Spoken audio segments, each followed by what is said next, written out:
ॐ नमो अरिहन्ताणं ॐ नमो सिरसिद्धाणं ॐ नमो आयर्याणं ॐ नमो अच्छायाणं नमो सब साहुणं ऐसा पंच नमोकारो ऐसा पंच नमोकारो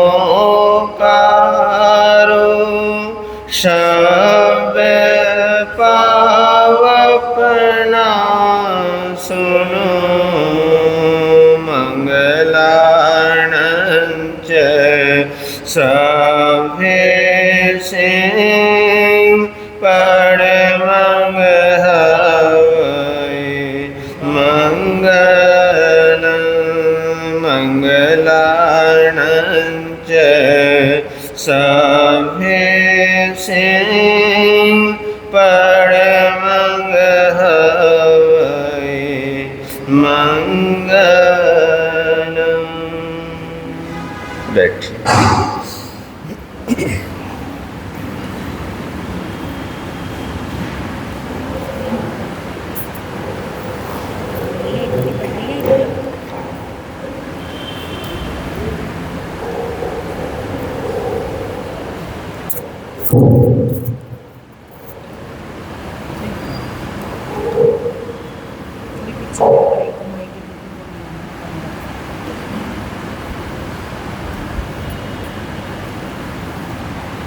बोलिए भगवान महावीर स्वामी की। वीर नाम अति मीठा है, कोई गा के देख ले। वीर नाम अति मीठा है, कोई गा के देख ले। आ जाते भगवान कोई बुला के देख ले। वीर नाम अति मीठा है, वीर नाम अति मीठा है, कोई गा के देख ले। वीर नाम अति मीठा है, कोई गा के देख ले।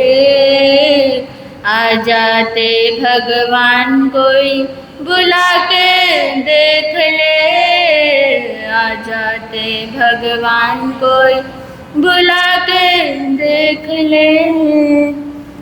मन भगवान का मंदिर है, यहाँ मैल न आने देना। मन भगवान का मंदिर है, यहाँ मैल न आने देना। मिला जन्म अनमोल से यूं व्यर्थ गवाना देना। मिला जन्म अनमोल से यूं व्यर्थ गवाना देना।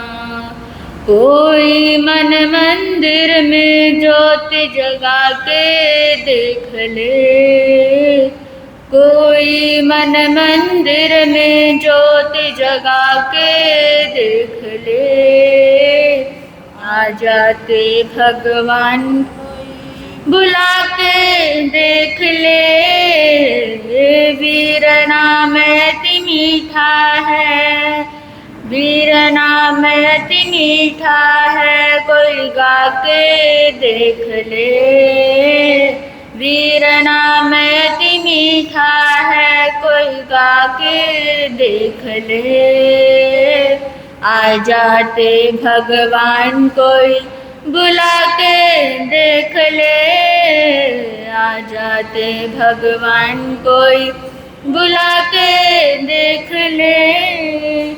जिस घर में अंधकार वहाँ मेहमान कहाँ से आए। जिस घर में अंधकार वहाँ मेहमान कहाँ से आए। जिस मन में अभिमान वहाँ भगवान कहाँ से आए। जिस मन में अभिमान वहाँ भगवान कहाँ से आए। शीश झुके और प्रभु मिले, शीश झुके और प्रभु मिले, झुका के देख ले। शीश झुके और प्रभु मिले, झुका के देख ले। आ जाते भगवान कोई बुला के देख ले। वीर नाम अति मीठा है, कोई गा के देख ले। वीर नाम अति मीठा है, कोई गा के देख ले।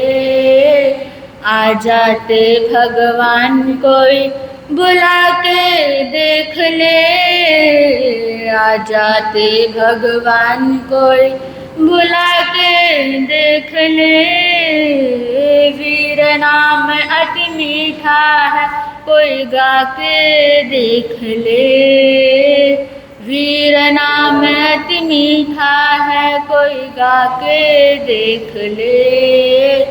आ जाते भगवान कोई बुला के देख ले। आ जाते भगवान कोई बुला के देख ले।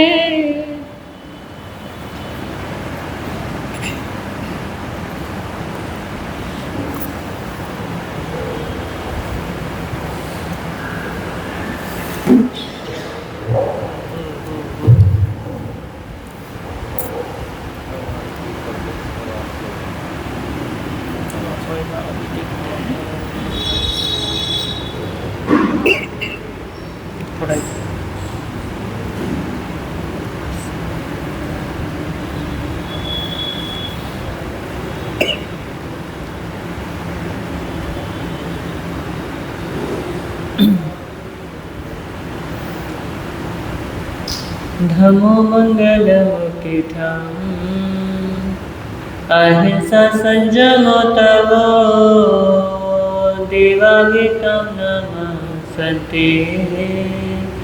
जस धमे सयामनो जो स्वरूप समझे बिना पाया दुख अनंत। जो स्वरूप समझे बिना पाया दुख अनंत।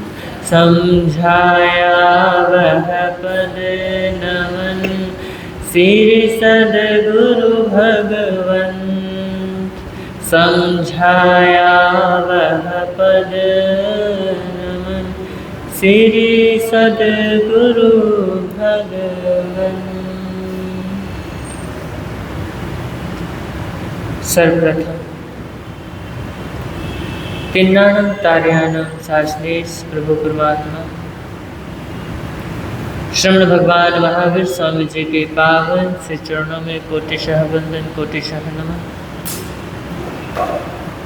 समस्त गुरु भगवंतों के पावन से चरणों में, मेरे आराध्य पूज्य गुरुदेव के पावन से चरणों में कोटिशः वंदन, कोटिशः नमन।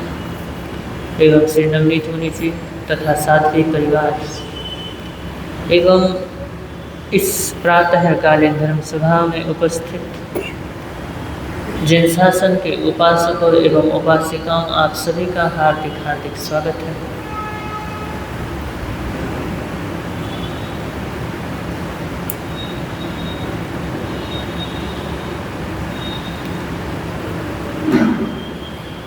आपके समक्ष मेरी भावना की भावधारा प्रवाहित है और आप सभी बड़े प्रेम के साथ श्रवण कर रहे हैं और हो सकता है अगर श्रवण कर रहे हैं तो चिंतन भी जरूर कर रहे होंगे। तो हम मेरी भावना से कनेक्ट हों उससे पूर्व भजन की कुछ पंक्तियां हैं उन्हें हम सभी मिलकर के गुनगुना लेते हैं।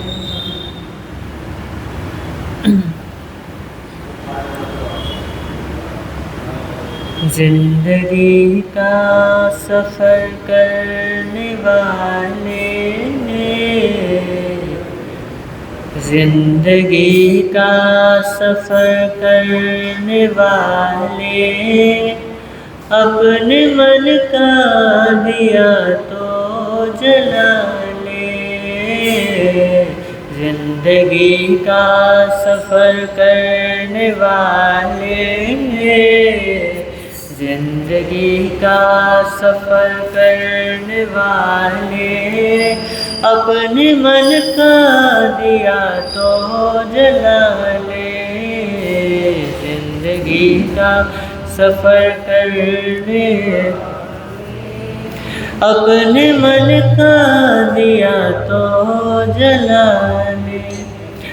वक्त की धार यह कह रही है, कष्ट क्यों आत्मा सह रही है।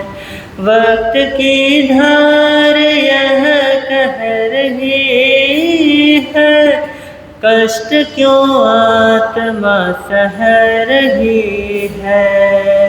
देख ऐसी जगह तू खड़ा है, ज्ञान गंगा जहाँ बह रही है। देख ऐसी जगह तू खड़ा है, ज्ञान गंगा जहाँ बह रही है।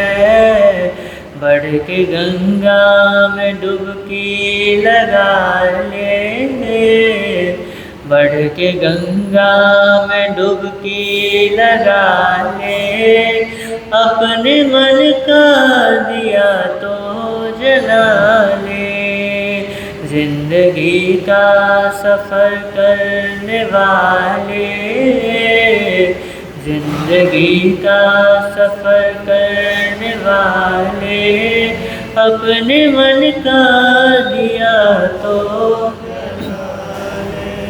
रात लंबी है गहरा अंधेरा, कौन जाने कहाँ हो सवेरा। रात लंबी है गहरा अंधेरा, कौन जाने कहाँ हो बसेरा। तू है अनजान मंजिल का राही, चलते रहना ही है काम तेरा।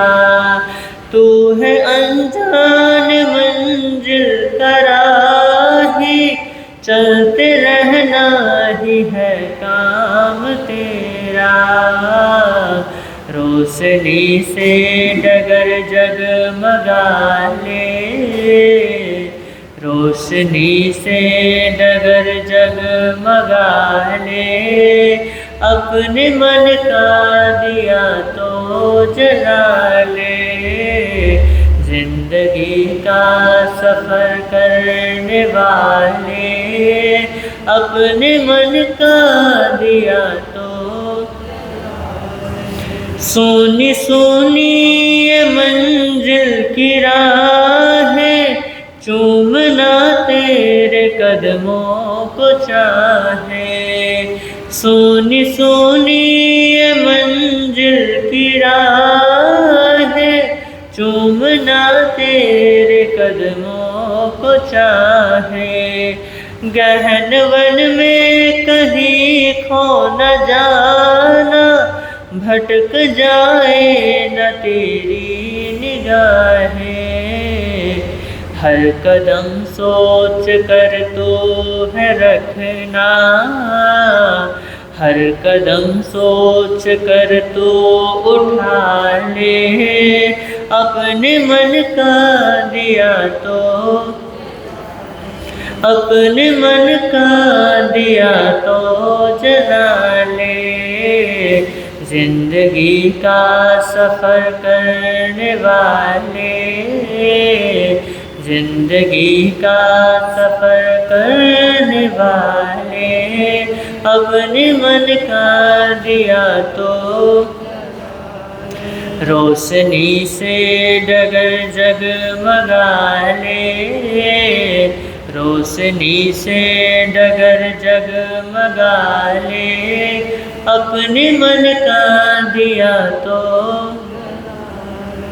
बस तुझे है अकेले ही चलना, बहुत मुमकिन है गिरना फिसलना, बस तुझे है अकेले ही चलना, बहुत मुमकिन है गिरना फिसलना, गिर के गिरना नहीं बात कुछ भी है, बड़ी बात गिर के संभलना, ये पथिक बात दिल में बसा ले, ये पथिक बात दिल में, अपने मन का दिया तो जला ले, हो अपने मन का दिया तो जला ले, जिंदगी का सफर करने वाले, जिंदगी का सफर करने वाले, अपने मन का दिया तो जला ले, हो अपने मन का दिया तो जला ले, जिंदगी का सफर करने वाले, अपने मन का दिया तो जला ले।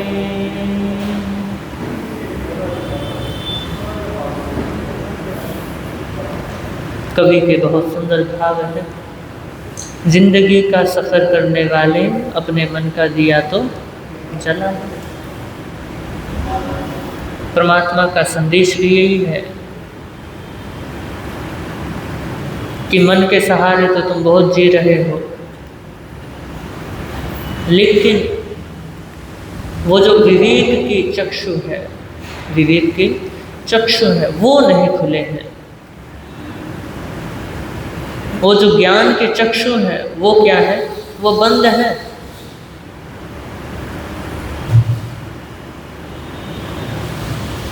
तो उनको खोलना है।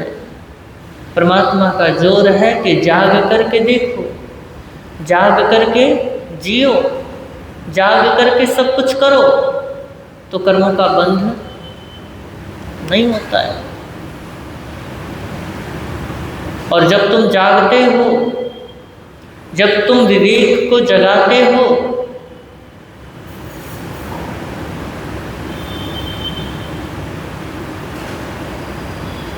तो जो पाप है वो करना बड़ा दुष्कर हो जाता है।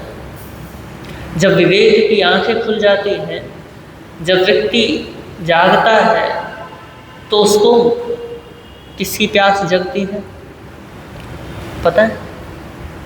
उसको फिर मोक्ष की प्यास जगती है। किसकी प्यास जगती है? मोक्ष की प्यास जगती है। तब जब व्यक्ति जागता है, जब व्यक्ति के अंदर ज्ञान के चक्षु खुल जाते हैं, और फिर व्यक्ति समझ जाता है कि जहाँ जहाँ मैं भटका था बेकार ही भटका था, मुझे भटकने की जरूरत ही नहीं थी, क्योंकि दिया तो, ज्योत तो मेरे अंदर ही मौजूद है।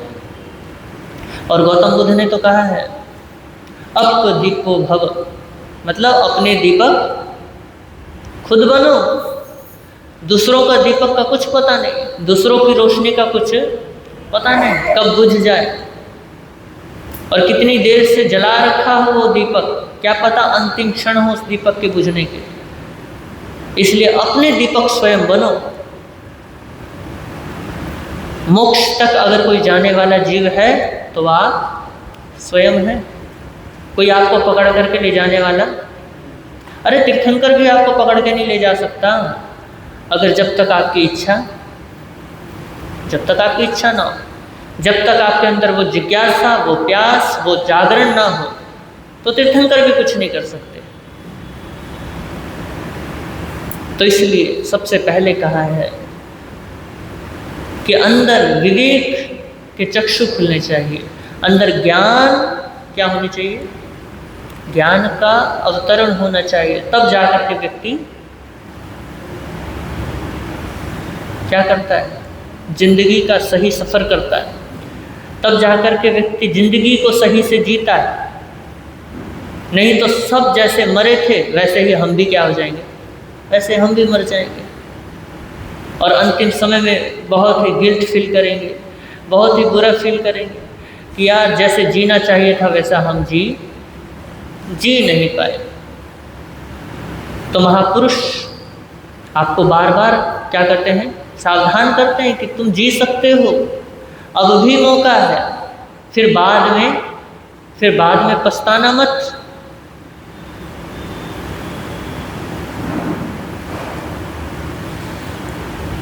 तो मेरी भावना आप सभी के समक्ष प्रवाहित है और ये जीने के ढंग ही क्या कर रही है, जीने के ढंग ही बता रही है कि आप कैसे जी सकते हो, कैसे अपने जीवन को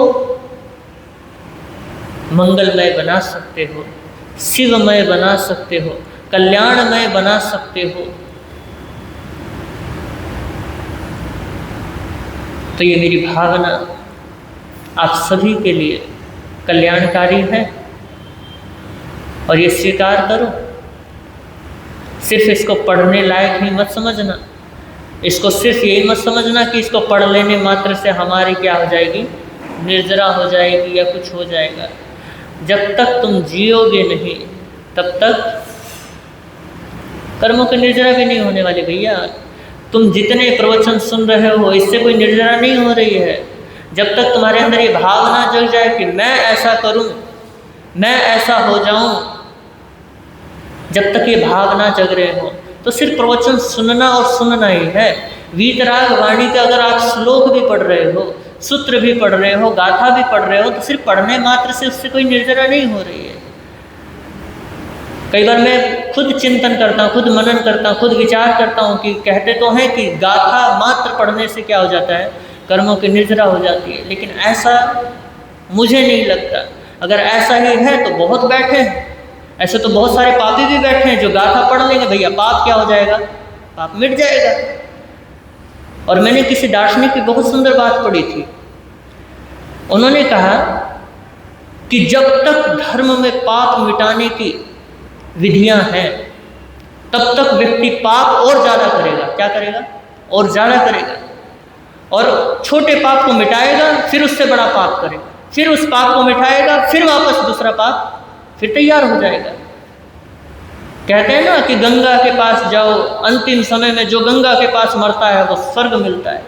अरे भैया तो फिर सारे क्या हो जाओ, फिर कानून बनाने की जरूरत ही नहीं है, सब वहीं गंगे में जाकर के क्या करो, वहीं डुबकी लगाओ, अंतिम समय वहीं क्या करो, आसन लगा लो अपने, स्वर्ग की टिकट तो पक्की है। फिर धर्म करने की क्या जरूरत है, माला उठाने की क्या जरूरत है। तो इसलिए कई बार चिंतन करना कि क्या ऐसा करने से हमारी निर्जरा होती है। अरे नहीं भैया, ऐसे करने से निर्जरा नहीं होती है। महापुरुष ने जी करके दिखाया। उन्होंने कहा है कि पढ़ने से क्या नहीं होगा, कुछ नहीं होगा, अगर होगा तो जीने से होगा। जब तक आपके जीवन में वो बात ना उतर जाए तो आप उसका आनंद कैसे प्राप्त करोगे। अगर आपको किसी ने कहा है कि क्रोध नहीं करना है तो क्रोध नहीं करने का उपदेश सुनकर के आपको आनंद मिल जाएगा, बोलो। किसी ने कहा कि अहंकार नहीं करना है तो ये उपदेश सुनकर के आपका अहंकार मिट जाएगा, इससे कोई कर्म निर्जरा हो जाएगी। अरे नहीं होने वाली। जब तक तुम उसको छोड़ोगे नहीं, जब तक तुम उस पर चिंतन करोगे नहीं, जब तक आप उस पर चलोगे नहीं, जब तक आप वैसा जीवन बनाओगे नहीं तो आनंद उपलब्ध होगा कैसे। तो हमने ये सारी विधियां बना रखी हैं कि हम अपने पाप को क्या करें, क्या कर सके, छुपा सके, अपने पापों को ढक सके। और इससे ज़्यादा ये विधियां कुछ नहीं है। तो इसलिए जब तक हम जिएंगे नहीं, जब तक हमारे जीवन में ये बातें उतरेंगी नहीं, तब तक और तब तक केवल और केवल ये पढ़ना ही पढ़ना है, केवल और केवल नाटक मात्र है। जैसे कोई नाटक का अभिनय करता है ना, सीरियल देखे होंगे आपने, रामायण है ना, महाभारत, तो इन सीरियलों में जो कृष्ण का रोल अदा कर रहा है, क्या वो कृष्ण जैसा ही है असल जिंदगी में? बोलो, नहीं है। जो रामायण में राम का रोल अदा कर रहा है, क्या वो असल में राम जैसा ही है? बस नाटक मात्र है कि राम का रोल क्या कर दिया है, अदा कर दिया है, लेकिन अंदर से वो जो सुकून है वो नहीं मिला है। तो अंदर से राम होना पड़ेगा, तब बाहर के राम बनने में कोई दिक्कत नहीं आएगी, अपने आप बाहर राम झलकने लगेंगे। अंदर से कृष्ण होना पड़ेगा, तब देखना अंदर से अपने आप ही बाहर कृष्ण क्या होने लगेंगे, झलकने लगेंगे। अंदर से महावीर बनना पड़ेगा, तभी महावीर बाहर की ओर झलकेंगे। बाहर से सिर्फ कृष्ण बन जाने से, बाहर से सिर्फ महावीर भगवान के रोल अदा कर लेने से कोई महावीर या राम या कृष्ण, कोई किसी भी प्रकार के भगवान नहीं बन जाते हैं। तो जहाँ तक मैं समझा हूँ कि भैया जब तक तुम चलोगे नहीं, उस चीज़ को जियोगे नहीं, तब तक कर्म निद्रा तो हो ही नहीं सकती। तो चलना पड़ेगा। तो मेरी भावना कि उन 4 पंक्तियों का एक बार फिर से गुनगुना लेते हैं। गुणी जनों को देख हृदय में मेरे प्रेम उमड़ आवे, बने जहाँ तक उनकी सेवा करके यहाँ मन सुख पावे।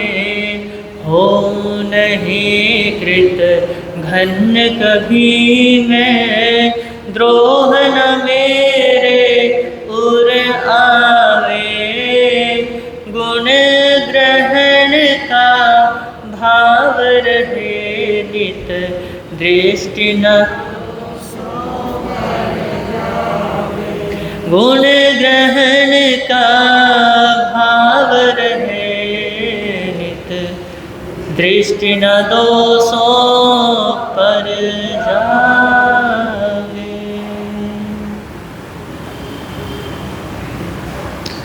तो आप सभी मेरी भावना की भाव सरिता में गोते लगा रहे हैं, और आप सभी ने विगत दिनों में, बीते दिनों में एक बात तो समझ ही ली होगी कि व्यक्ति के भाव क्या है, भाव मूल है, शेष सब बातें फल रूप है।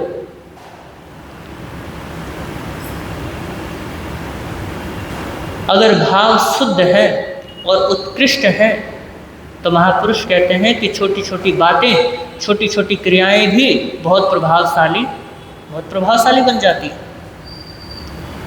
तो कर्म के पीछे अगर भाव शून्यता है, कर्म मतलब करने में अगर भाव शून्यता है तो बड़े बड़े सिद्धांत भी व्यर्थ सिद्ध हो जाते। जो परमात्मा की दी हुई पद्धतियां हैं, विधियां हैं, कहाँ तक जाने के लिए, मोक्ष तक पहुँचने के लिए, वो विधियां भी तब व्यर्थ हो जाती हैं जब हमारे भाव क्या होते हैं, भाव कुछ होते ही नहीं है। समाई कर रहे हैं तो कर रहे हैं, पता नहीं है कि समाई क्यों कर रहे हैं। बस समाई में पाठ कर लिया, माला कर ली, जाप कर लिया, समझ लिया हमने साम्य भाव को क्या कर लिया है, स्थापित कर लिया। भैया इसको समता भाव थोड़ी ना कहते। आपने खुद को बिजी कर लिया है किस पे, पाठ करने में, माला करने में, इन चीज़ों में अपने आप को बिजी कर लिया है। लेकिन समायिक का मतलब ये थोड़ी ना है। समायिक का मतलब है समय में स्थित हो जाना। क्या हो जाना? समय में स्थित हो जाना। अपने आप में, समय मतलब आत्मा, समय सार, हमारे दिगंबर आमनाय में ग्रंथ है समय सार। समय सार का मतलब आत्मा का सार।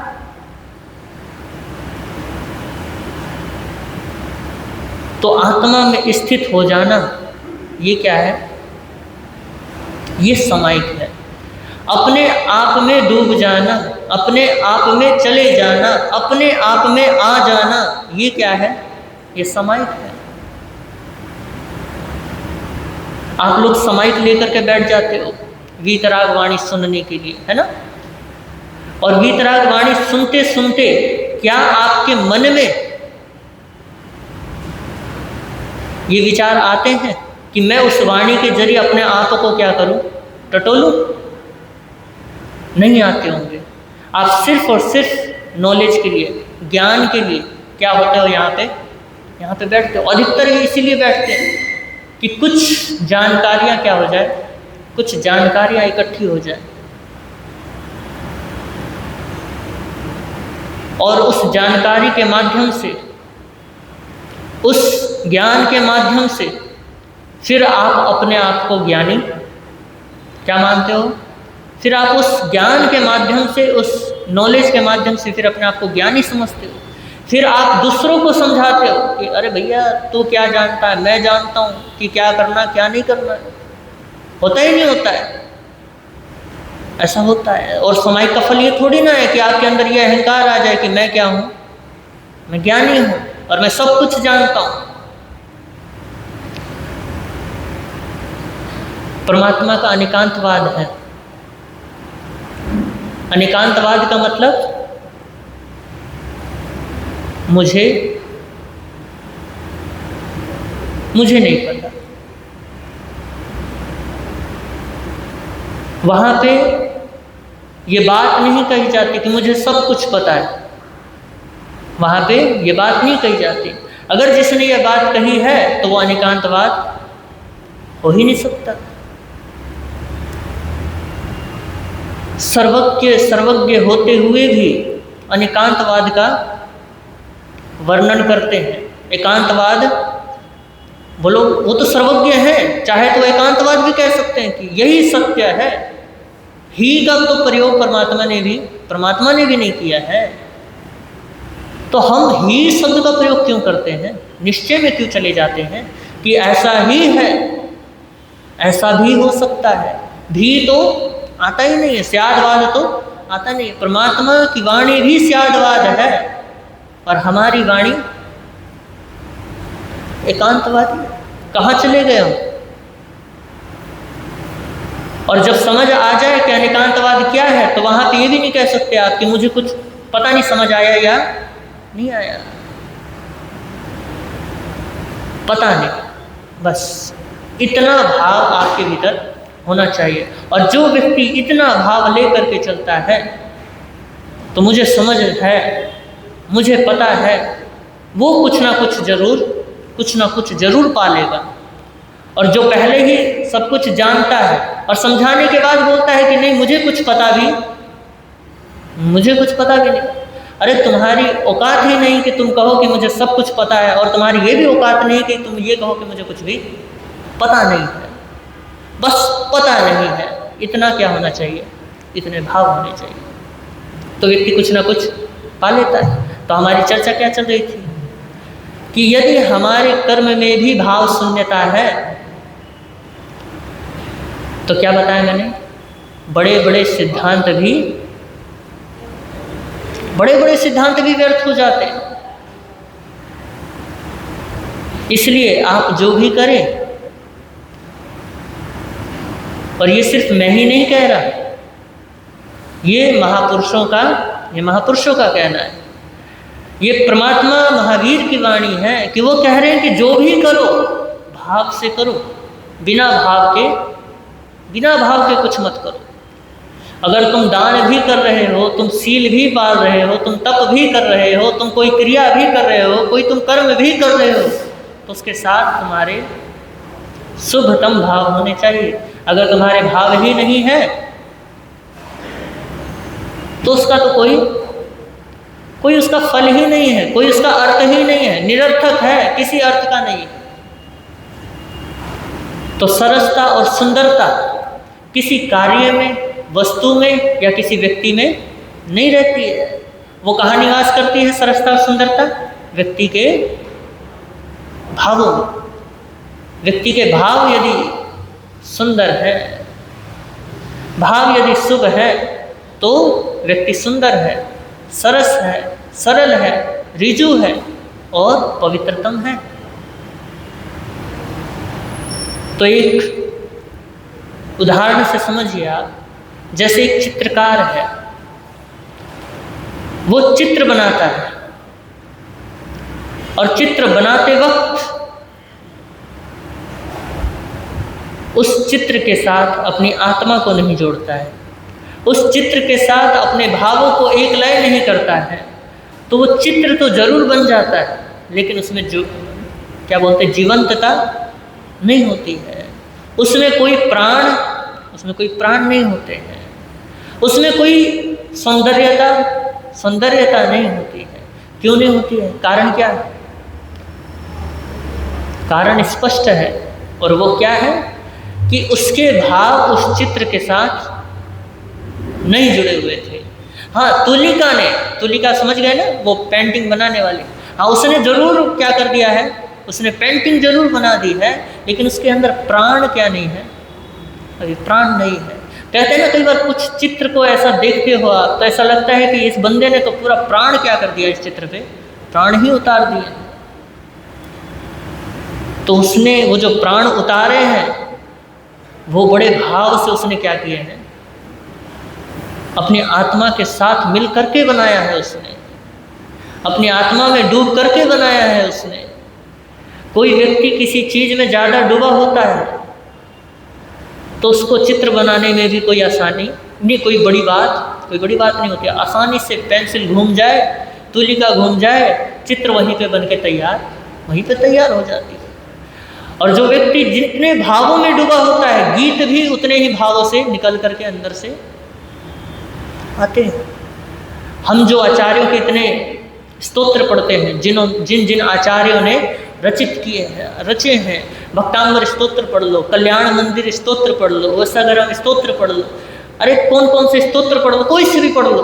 उसमें देखो, आप किसी भी आचार्य की रचना उठा करके देख लो, किसी के भी उपमा एक दूसरे से मेल, अगर खा भी रहे होंगे तो ज़्यादा मेल नहीं खाते।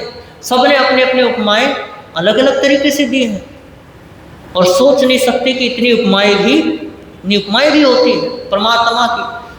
वीतराग अगर आपने स्तोत्र पढ़ा हो, हेमचंद्राचार्य द्वारा लिखित, कलिकाल सर्वज्ञ कहते हैं उनको, तो उन्होंने जो वीतराग स्तोत्र लिखा है, उसको अगर एक बार आप पढ़ोगे तो कहोगे कि गजब का लिखा है। मणित प्रभ सागर जी महाराज ने उसकी बहुत अच्छी व्याख्या की है। किसकी? वीतराग स्तोत्र की। अगर आपको वीतराग परमात्मा के गुणों की व्याख्या चाहिए, वीतराग परमात्मा के गुणों को अगर पढ़ना है, तो आप वीतराग स्तोत्र क्या कर सकते हो? पढ़ सकते हो। तो कहना मैं ये चाहता हूँ कि व्यक्ति जितने भावों में भरा रहेगा, उसके कर्म उतने ही अच्छे हो जाते हैं। अगर व्यक्ति अंदर से अच्छा है तो बाहर भी वो अच्छा ही करेगा। तो भाव क्या है? प्रधान तत्व है। प्रत्येक क्रिया को वो क्या बना देता है? सरस बना देता है, अच्छा बना देता है। अगर भाव अशुद्ध है, अशुभ है, तो आप शुभतम क्रिया जिसे कहते हैं, शुभतम क्रिया जिसको शुभ से शुभ क्रिया मानते हैं, वो क्रिया अगर आप बिना भाव के भी कर रहे हो तो वो अशुभ से कम नहीं है।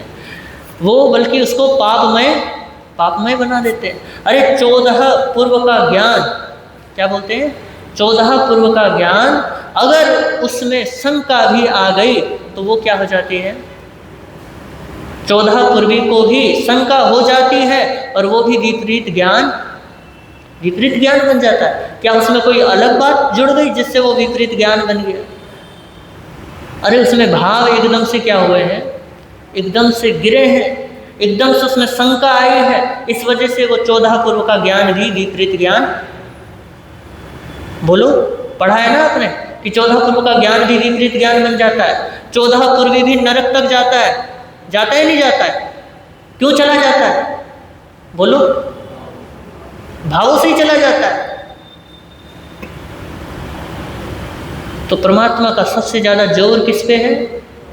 भाव पे। तो मेरी भावना की चर्चा में आज हम सेवा पर चर्चा करेंगे।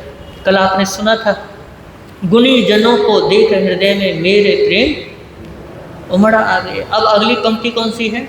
बने जहाँ तक उनकी सेवा करके यह मन सुख पावे। मतलब गुणी जनों को देखकर मेरे हृदय में प्रसन्नता के भाव उभर आवे, मेरे अंदर सुख के भाव भर जाए, और जहाँ तक हो सके गुणीजन जो मेरे समक्ष उपस्थित हैं उनकी सेवा करके मेरा यह जो हृदय है वो क्या रहे? वो मेरा हृदय प्रसन्न हो जाए, मेरा यह मन, मेरा यह हृदय सुख को क्या करे? सुख को प्राप्त करे। तो सेवा का अर्थ क्या है? यहाँ पे सेवा शब्द का क्या हुआ? प्रयोग हुआ है। तो सेवा का अर्थ क्या है बताओ, बोलो। बहुत आसान अर्थ है सेवा का, और वो है समर्पण। क्या है? समर्पण, पूर्णतः समर्पण। मतलब सेव्य के सुख में स्वयं का, स्वयं की आवश्यकताओं का, स्वयं की इच्छाओं आकांक्षाओं का विलीनीकरण हो जाना, ये क्या है? उसी का नाम सेवा है। मतलब जहां आप अपने पूरे अस्तित्व के साथ दूसरे के, मतलब सेवा की जिसको जरूरत है, जिसकी आप सेवा करने वाले हो, उसके अस्तित्व के साथ यदि आप एक लय हो जाते हैं तो वहाँ पर सेवा का प्रतिफल मिलता है, वहाँ पे सेवा प्रतिफलित होती है, वहीं पे सेवा क्या होती है? वहीं पे सेवा उपजती है। और यदि सेवा के साथ साथ यदि अपने आप को आप बचाना चाहेंगे, अपने सुख को आप क्या करना चाहोगे? बचाना चाहोगे, तो महापुरुष कहते हैं कि वो सेवा क्या हो जाती है? वो सेवा वहाँ पे समाप्त हो जाती है। सेवा की आत्मा ही खो जाती है।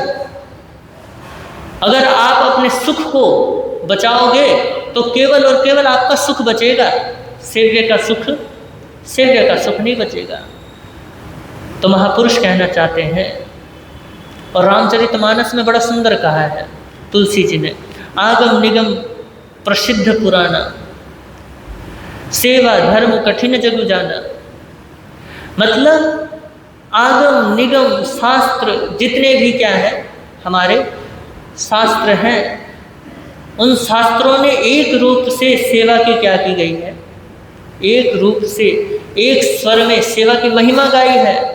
और ये भी कहा है कि सेवा जग में क्या है? जग में कठिन है और सचमुच है। क्यों है जरा बताएंगे? अभी मैंने इसका अर्थ बताया था। हाँ, अपने आप को खोना पड़ता है, अपने आप को छोड़ना पड़ता है। किसके लिए? सेवा के लिए। अपने सुख का त्याग करना पड़ता है, अपने दुख का भी त्याग करना पड़ता है, अपने सारी चिंताओं को छोड़ना पड़ता है, अपने दर्द को, अपने बीमारियों को सब क्या करना पड़ता है? सेवा के लिए छोड़ना पड़ता है। और सेव्य का, जिसकी आप सेवा कर रहे हो, उसके सुख दुख का ध्यान, उसका सुख दुख का ध्यान रखना पड़ता है। उसी के सुख में तुम्हारा सुख है, उसी के दुख में उसी में तुम्हारा दुख है। इसलिए सेवा बड़ा कठिन है। हर कोई सेवा नहीं कर सकता है। तो प्रश्न उपस्थित होता है, प्रश्न ये आता है कि भैया सेव्य कौन है? सेवा के योग्य कौन है, हम किनकी सेवा करें?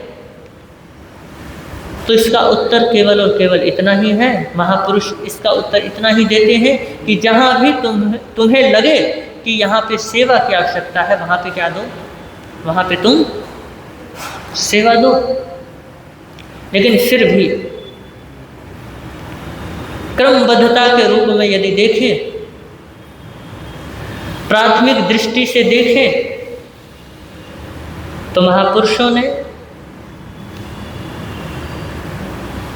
3 प्रकार के सेव्य बतलाए हैं, 3 प्रकार के सेवा के योग्य बताए हैं। जो सर्वप्रथम बताया है वो बताया है अपने माता पिता की सेवा। फिर जो द्वितीय क्रम पर आता है वो है गुरु की सेवा। फिर जो तृतीय क्रम पर आता है वो है गुणीजनों की, अन्य प्राणियों की सेवा। जब गुणीजनों की सेवा हो जाती है, फिर अंत में आता है प्राणी मात्र की, जितने संसार के जीव हैं, जो तुम्हें दुखी दिख रहे हैं, उनकी फिर क्या करना, उनकी सेवा करना। तो ये 3 प्रकार के सेव्य बतलाए हैं। तो प्रथम प्रकार के जो सेव्य हैं वो हमारे कौन है? माता पिता हैं। माता पिता हमारे लिए वो द्वार हैं जिनके जरिए हम वर्तमान के जीवन में, वर्तमान के जग में आए हुए हैं। अरे उन्होंने हमें पाला पोसा है, हमें उन्होंने बड़ा किया है।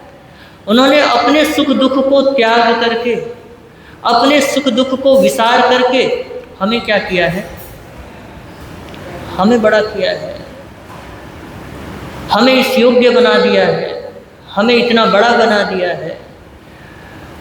अरे उस वक्त देखो, जिस वक्त आप बोल भी नहीं सकते थे, जिस वक्त आप कोई क्रिया कर भी नहीं सकते थे, उस वक्त उन लोगों ने, उन माता पिताओं ने हमारी क्या की है? हमारा देखभाल किया है।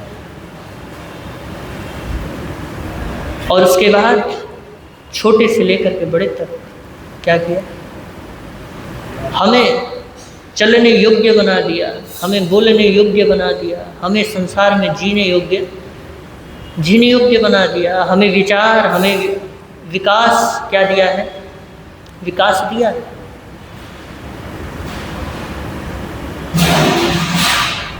तो हमारे ऊपर माता पिता का अत्यंत क्या है?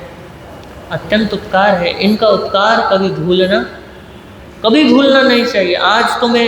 आज के समय में यदि मैं देखूं तो अधिकतर तो माता पिता बेचारे कोने में ही पड़े रहते हैं। बच्चों को कोई लेना देना, कोई मोहब्बत, कोई प्यार है ही नहीं अपने माता पिता से। विचारने योग्य बात है ये कि कमाल है कि आज के बच्चे अपने माता पिता से इतने दूर हैं। और महापुरुष कहते हैं कि जो अपने माता पिता का सत्कार नहीं कर सकता, जो अपने माता पिता का सम्मान नहीं कर सकता, जो अपने माता पिता को पूज नहीं सकता, जो अपनी माता पिता की सेवा नहीं कर सकता, वो किसी योग्य भी नहीं हो सकता। वो आध्यात्मिक जगत के योग्य भी नहीं हो सकता। अरे अगर सेवा का उदाहरण और सेवा की सीख यदि लेनी है तो आप परमात्मा महावीर से लीजिए, जो अभी जन्मे भी नहीं है, गर्भ में विराजमान है। और गर्भ में विराजमान होते होते सोच रहे हैं कि मैं जब हलन चलन करता हूँ तो मेरी माता को क्या होता है? दर्द होता है। तो उन्होंने हलन चलन भी क्या कर दिया? बंद कर दिया। और माता क्या हो गई? परेशान हो गई। और माता जब परेशान हो गई तो महावीर को पता चला कि यार मैंने तो अच्छे के लिए किया था, ये तो उल्टा ही पड़ गया। तो फिर उन्होंने हलन चलन क्या कर दिया? फिर शुरू कर दिया। और फिर विचार करने लगे गर्भ में ही कि जब मेरे माता पिता को इतनी मेरी टेंशन है, इतना उनको मेरी चिंता है, सोचो, यदि जब मैं संसार को छोड़ करके, परिवार को छोड़ करके, समाज से दूर हट करके जब इस दुनिया से क्या होगा, जाऊंगा, अपने मार्ग को जब मैं चुनूंगा तो इनके जीवन पर क्या बीतेगी। तो उन्होंने संकल्प कर लिया। क्या संकल्प कर लिया? कि जब तक माता पिता मौजूद रहेंगे, जब तक माता पिता जीवित हैं, तब तक मैं दीक्षा नहीं लूँगा। इससे बड़ा उदाहरण आप क्या ले सकते हो? स्वयं तीर्थंकर ने तुम्हें उदाहरण दिया है कि माता पिता की सेवा अत्यंत आवश्यक है। और भगवान ने तो सिर्फ और सिर्फ वहीं पे ही नहीं छोड़ा इस बात को, उन्होंने अपने शास्त्रों में भी वर्णन कर दिया, उन्होंने अपनी वाणी में भी वर्णन कर दिया। जब गौतम स्वामी पूछते हैं परमात्मा से कि प्रभु, माता पिता के ऋण से ऋण कैसे हुआ जा सकता है, क्योंकि मैंने सुना है कि कभी भी माता पिता के ऋण से ऋण नहीं हुआ जा सकता, कभी ऋण मुक्त नहीं हुआ जा सकता। तो आप जरा फरमाएं कि क्या माता पिता के ऋण से भी मुक्त हुआ जा सकता है? क्योंकि अगर हमारे ऊपर माता पिता का ऋण है तो भैया मोक्ष भी मिल नहीं सकता, क्योंकि भैया ऋण है, अभी किसी ना किसी का ऋण तो चुकाना पड़ेगा। तो परमात्मा ने उस वक्त फरमाया कि गौतम, यदि कोई बच्चा, कोई बेटा अपने माता पिता के लिए उनके पैरों की जुत्ती अपने चमड़ी से भी अगर बना देना तो भी वो क्या नहीं हो सकता, ऋण से ऋण नहीं हो सकता है। लेकिन हाँ, एक उपाय है जो अपने माता पिता से क्या हो सकता है, माता पिता के ऋण से मुक्त हो सकता है। तो गौतम स्वामी ने पूछा कि वो क्या है? तो परमात्मा ने फरमाया कि यदि वो बालक, वो बच्चा, वो बेटा अपने माता पिता को धर्म से जोड़ता है, अपने माता पिता को धर्म में लगाए रखता है, धर्म में सहायक बनता है, तो वो ऋण से क्या हो जाता है, वो ऋण से ऋण हो जाता है। और मैं प्रवीण ऋषि जी महाराज साहब की महावीर गाथा पढ़ रहा था, उसमें मैंने पढ़ा कि परमात्मा ने अंतिम समय में इनके अपने माता पिता के अंतिम समय में अपने माता पिता को संथारा करवाया है। क्या करवाया है? संथारा करवाया है। और शुभतम भावों में अंतिम समय में विदाई दिलवाई। तो सर्वप्रथम हमारे माता पिता हमारे लिए क्या है, पूजनीय है, सेव्य है। और यदि हम उनकी सेवा नहीं करते हैं तो हमसे बड़ा कृतघ्न कोई नहीं हो सकता। अगर हम सेवा नहीं करते हैं तो हम कृतघ्न हैं। फिर उसके बाद आप एक और उदाहरण ले सकते हो, श्रवण कुमार का, है ना। उनके माता पिता क्या थे? माता पिता अंधे थे। और उसके बाद माता पिता की सेवा के लिए श्रवण कुमार ने शादी भी कर ली। बड़े खुश थे वो, इसलिए खुश नहीं थे कि मुझे सांसारिक सुख भोग अब मिलेंगे। अरे भैया, वो इसलिए सुखी थे, इसलिए खुश थे कि अब जो 2 हाथों से माता पिता की सेवा हो रही थी, अब 4 हाथों से सेवा होगी। वैसे ये कहानी तो बहुत बड़ी है और विस्तृत भी है, तो इसको संक्षेप में ही समझ लो। कोई कारण ऐसा बना कि फिर श्रवण कुमार ने घर को छोड़ करके माता पिता को अपने कंधे पे क्या कर लिया जी, उस क्या बोलते हैं उसको, हाँ, उसमें बिठा करके माता पिता को तीर्थ यात्रा के लिए चल पड़े। तो ऐसे सेवा भावी बच्चे हर किसी को नहीं मिलते हैं। और ये उन्हीं को मिलते हैं, ये भी बात याद रखना, जो खुद जिस व्यक्ति ने अपने माता पिता की सेवा की। और कोई कर्म ऐसे होते हैं कई बार कि उन्होंने अपने माता पिता की भी सेवा की होती है, सब कुछ अपनी ज़िंदगी में अच्छा ही किया होता है, लेकिन पिछले कर्म होते हैं जिस वजह से कोई लेना देना होता है। तो कुछ बालक ऐसे भी होते हैं कि वो आपकी सेवा करने के लिए नहीं, आपकी सेवा लेने के लिए आते हैं। तो इसलिए प्रथम पूज्य, प्रथम सेव्य है माता पिता और द्वितीय है गुरुजन। शरीर का दान देना ये बड़ा दान तो है ही है। इस संसार में आने के लिए शरीर की बहुत ही आवश्यकता होती है, लेकिन शरीर मिलने के बाद, मनुष्य जन्म प्राप्त करने के बाद एक कोई और भी अस्तित्व है धर्म का। उस धर्म का बोध कराने वाले अगर कोई होते हैं तो वो कौन होते हैं? गुरु होते हैं। और शरीर दान से भी बड़ा अगर कोई दान है तो वो कौन सा दान है? वो है धर्म दान। इस संसार में भटकाने से ज़्यादा अच्छा है कि कोई हमें मोक्ष का रास्ता दिखा दे। वो हमारे लिए क्या हो जाता है? बोलो जल्दी से। जो हमारे लिए भला सोचता है, जो हमारे को जीने के लिए एक अच्छा साधन दे दे, तो हम क्या कहते हैं? हम उसके उपकारी या वो हमारे उपकारी होते? वो हमारे उपकारी होते कि यार इसने मुझे इस योग्य बना दिया है कि अब मैं क्या हूँ? सेटल हूँ। मैं क्या हूँ? व्यवस्थित हूँ। अब मैं क्या हूँ? अच्छा हूँ, मस्त हूँ, मुक्त हूँ। तो गुरु भी ऐसे ही हैं, वो हमारे उपकारी हैं कि वो हमें धर्म का दान देते हैं। जीवन में धर्म नहीं होगा, अगर विवेक या विचार नहीं होंगे तो हमें जिंदगी कैसे जीना है ये तरीका हमें पता ही नहीं होगा। और जब ये पता ही नहीं होगा तो वही सुख और दुख के चक्कर में हम लगे रहते हैं। तो इसलिए गुरु क्या है? द्वितीय सेव्य हैं। और फिर तीसरे कौन से आते हैं? गुणीजन। कौन आते हैं? गुणीजन।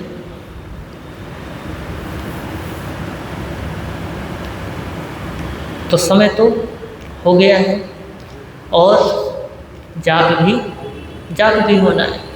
तो मैं अपनी बात तुरंत समाप्त कर देता हूँ कि भैया तीसरे हैं गुणीजन, कि यदि हमें कहीं गुणीजन दिखाई दे देवे तो हमें उनकी सेवा करनी चाहिए। क्यों करनी चाहिए उनकी सेवा? क्योंकि उनके गुण हमारे अपने गुण बन जाते हैं। कब बन जाते हैं? क्योंकि हम उनका सम्मान कर रहे हैं, हम उनका आदर कर रहे हैं और हम उनसे प्रेम रखते हैं, इसलिए उनके गुण हमारे भीतर प्रवेश करने लगते हैं। जिनसे हमारा ज़्यादा लगाव होगा उन जैसे ही हम बन जाते हैं। तो एक बार मेरी भावना की उन पंक्तियों को एक बार फिर से दोहरा लेते हैं। गुणी जनों को देख हृदय में मेरे प्रेम उमड़ आवे, बने जहाँ तक उनकी सेवा करके यहाँ मन सुख पावे। तो गुणी जनों को देखकर मेरे हृदय में प्रसन्नता हो, उनकी सेवा करके मेरा हृदय प्रसन्न बने, यही इस मेरी भावना की इस पंक्ति का भाव है। आप सभी ने मुझे बड़े प्रेम के साथ सुना, इसके लिए बहुत बहुत धन्यवाद। बहुत बहुत अनुग्रहित हूँ। और आगे विरुद्ध कुछ कहा गया हो तो तस्मिच्छामि दुःखम्।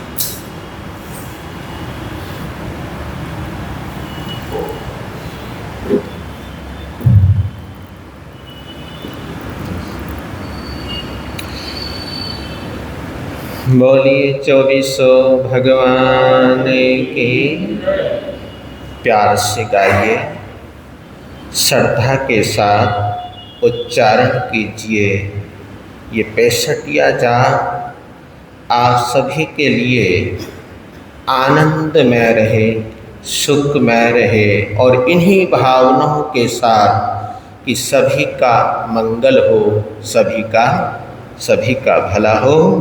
श्रीनेमीश्वर संभव स्वाम सुविदितरम शांति अभिराम अनंत सुव्रत नमिनाथ सुजान सिर जिनवर मुझ करो कल्याण अजित नाथ चंदा प्रभु दीन आदिश्वर सोपाश गंभीर विमल नाथ विमल जग जान सिर जिनवर मुझ करो कल्याण मल्लिनाथ जिन मंगल रूप पंचविश धनुष सुंदर स्वरूप श्री हरनाथ नमो वर्धमान सिर जिनवर मुझ करो कल्याण सुमति पदम प्रभु अवतम वासुपूज्य शीतल श्रेयांश कुंतु पाश अभिनंदन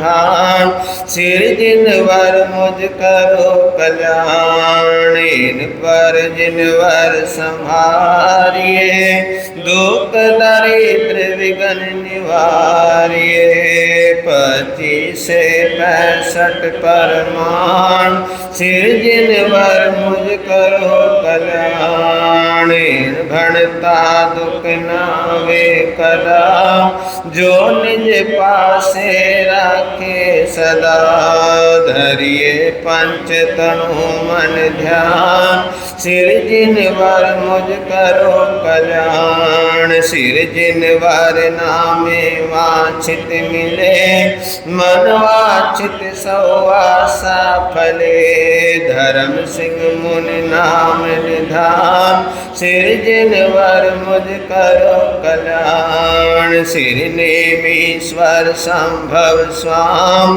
सुविदितरम शांति अभिराम अनंत सुव्रत नमिनाथ सुजान सिर जिनवर मुझ करो कल्याण अजित नाथ चंदा प्रभु धीर आदिश्वर सोपाश गंभीर विमल नाथ विमल जग जान सिर जिनवर मुझ करो कल्याण मल्लिनाथ जिन मंगल रूप पंचविश धनुष सुंदर स्वरूप श्री हरनाथ नमो वर्धमान सिर जिनवर मुझ करो कल्याण सुमति पदम प्रभु अवतम वासुपूज्य शीतल श्रेयांश कुंतु पाश अभिनंदन भान सिर जिनवर मुझ करो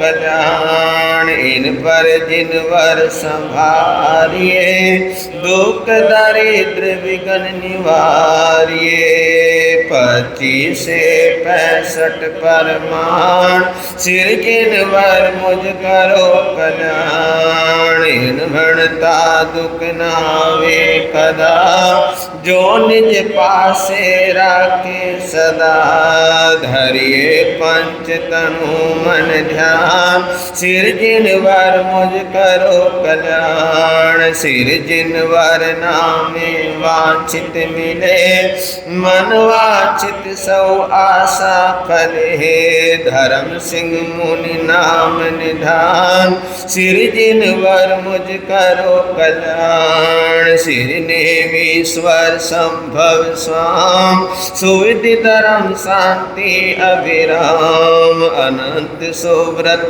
नमिनाथ सुजान सिर जिनवर मुझ करो कल्याण अजित नाथ चंदा प्रभु धीर आदिश्वर सोपाश गंभीर विमल नाथ विमल जग जान सिर मुझ करो कल्याण मल्लिनाथ जिन मंगल रूप पंचविश धनुष सुंदर स्वरूप श्री हरनाथ नमो वर्धमान सिर जिनवर मुझ करो कल्याण सुमति पदम प्रभु अवतम वासुपूज्य शीतल श्रेयांश कुंतु पाश अभिनंदन भान सिर जिनवर मुझ करो कल्याण इन पर जिनवर संभारिए दुख दरिद्र विघ्न निवारिये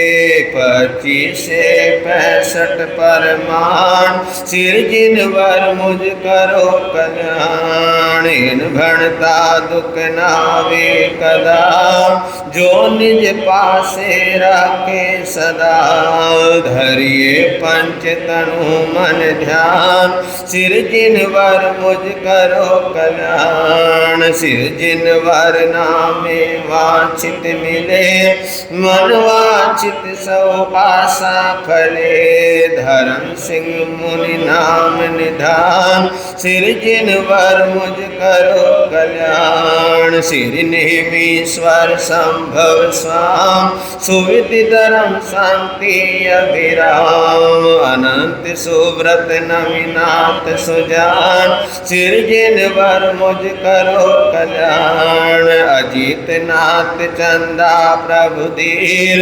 आदिश्वर सुपार्श गंभीर विमल नाथ विमल जग जान सिर जिनवर मुझ करो कल्याण मल्लिनाथ जिन मंगल रूप पंच विषधनुष सुंदर स्वरूप श्री हरनाथ नमो वर्धमान सिर जिनवर मुझ करो कल्याण सुमति पदम प्रभु अवतन वासु पूज्य शीतल श्रेयांश कुंतु पार्श अभिनंदन भान सिर जिनवर मुझ करो कल्याण इन पर जिनवर संभारिये दुख दरिद्र विघ्न निवारिये 25 से 65 परमान सिर जिनवर मुझ करो कल्याण इन भणता दुख नावे कदा जो निज पासे राखे सदा धरिए पंच तनु मन ध्यान सिर जिनवर मुझ करो कल्याण सिर जिनवर नामे वांछित मिले मन वांछित सो आशा फले धर्म सिंह मुनि नाम निधान सिर जिनवर मुझ करो कल्याण सिर नेमीश्वर संभव स्वाम सुविधि धर्म शांति अभिराम अनंत सुव्रत नमिनाथ सुजान सिर जिनवर मुझ करो कल्याण अजित नाथ चंदा प्रभु धीर आदिश्वर सुपार्श गंभीर विमल नाथ विमल जग जान सिर जिनवर मुझ करो कल्याण मल्लिनाथ जिन मंगल रूप पंच विषधनुष सुंदर स्वरूप श्री हरनाथ नमो वर्धमान सिर जिनवर मुझ करो कल्याण सुमति पदम प्रभु अवतान वासु पूज्य शीतल श्रेयांश कुंतु पार्श अभिनंदन भान सिर जिनवर मुझ करो कल्याण इन पर जिनवर संभारिये दुख दरिद्र विघ्न निवारिये 25 से 65 परमान सिर जिनवर मुझ करो कल्याण इन भणता दुख नावे कदा जो निज पासे राखे सदा धरिए पंच तनु मन ध्यान सिर जिनवर मुझ करो कल्याण सिर जिनवर नामे वांछित मिले मन वांछित सो आशा फले धर्म सिंह मुनि नाम निधान सिर जिनवर मुझ करो कल्याण सिर नेमीश्वर संभव स्वाम सुविधि धर्म शांति अभिराम अनंत सुव्रत नमिनाथ सुजान सिर जिनवर मुझ करो कल्याण अजीत नाथ चंदा प्रभु धीर, आदिश्वर सुपार्श गंभीर, विमल नाथ विमल जग जान, सिर जिनवर मुझ करो कल्याण। मल्लिनाथ जिन मंगल रूप, पंचविश धनुष सुंदर स्वरूप, सिर हरनाथ नमो वर्धमान, सिर जिनवर मुझ करो कल्याण। सुमति पदम प्रभु अवतन, वासु पूज्य शीतल श्रेयांश, कुंतु पास अभिनंदन भान, सिर जिनवर मुझ करो कल्याण। इन पर जिनवर संभारिए, दुख दरिद्र विघ्न निवारिए, 25 से 65 परमाण, सिर जिनवर मुझ करो कल्याण। इन भरता दुख नावे कदा, जो निज पासे राखे सदा, धरिए पंच तनु मन ध्यान, सिर जिनवर मुझ करो कल्याण। सिर जिनवर नामे वांछित मिले, मन वांछित सौ आशा फले, धर्म सिंह मुनि नाम निधान, सिर जिनवर मुझ करो कल्याण। सिर नेमीश्वर संभव स्वाम, सुविधि धर्म शांति अभिराम, अनंत सुव्रत नमिनाथ सुजान, सिर जिनवर मुझ करो कल्याण। अजित नाथ चंदा प्रभु धीर, आदिश्वर सुपार्श गंभीर, विमल नाथ विमल जग जान, सिर जिनवर मुझ करो कल्याण। मल्लिनाथ जिन मंगल रूप, पंचविश धनुष सुंदर स्वरूप, सिर हरनाथ नमो वर्धमान, सिर जिनवर मुझ करो कल्याण। सुमति पदम प्रभु अवतन, वासु पूज्य शीतल श्रेयांश, कुंतु पार्श अभिनंदन भान, सिर जिनवर मुझ करो कल्याण। इन पर जिनवर संभारिए, दुख दरिद्र विघ्न निवारिए, 25 से 65 परमाण, सिर जिनवर मुझ कर कल्याण। इन भरता दुख नावे कदा, जो निज पासे